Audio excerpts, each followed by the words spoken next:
ഈ ഒരു ക്വസ്റ്റ്യനകത്ത് പറയുന്ന പ്രോഫിറ്റ് ആൻഡ് ലോസിനെ ബേസ് ചെയ്തിട്ടുള്ള ക്വസ്റ്റ്യനാണ്. ഒരു ആർട്ടിക്കിൾ അത് 25% വില കൂട്ടി വെച്ചു, കോസ്റ്റ് പ്രൈസിനേക്കാളും 25% കൂട്ടി വെച്ചു, മാർക്ക് ചെയ്ത് വെച്ചു. എന്നിട്ട് X% ഡിസ്കൗണ്ട് കൊടുത്തു.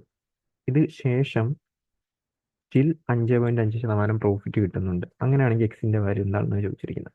അപ്പോൾ അതിനു മുമ്പ് 25%-ന് കറസ്പോണ്ടിങ് ആയിട്ടുള്ള പെർസെൻറ്റേജ് 1/4 ആണ്. അതിനർത്ഥം കോസ്റ്റ് പ്രൈസ് 4 ആണെങ്കിൽ അതിൻ്റെ കൂടെ 1 കൂടി 1 പ്രോഫിറ്റ്.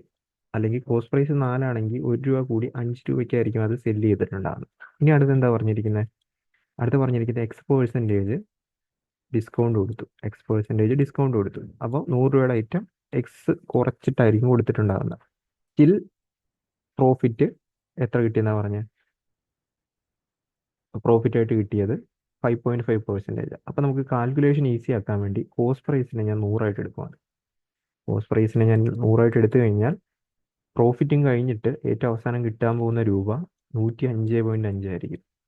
105.5 ആയിരിക്കും. കാരണം 5.5% അല്ലേ. അപ്പോൾ ഇനി എന്ത് ചെയ്യുക? കട്ട് ചെയ്യാവുന്നതല്ല, മാക്സിമം കട്ട് ചെയ്ത് കളയാം. ഓക്കെ, ഈ 100ഉം കട്ട് ചെയ്യാം, ഇതും കട്ട് ചെയ്യാം. 21.5 എന്ന് പറഞ്ഞ് 21.1 എന്ന് പറഞ്ഞു വരും. ദെൻ 100 - x എന്ന് പറയുന്നത് 21.1 ഇൻറ്റു 4 വരും. 21.1 ഇൻറ്റു 4 എന്ന് പറയുമ്പോൾ 84.4 എന്ന് പറഞ്ഞു വരും.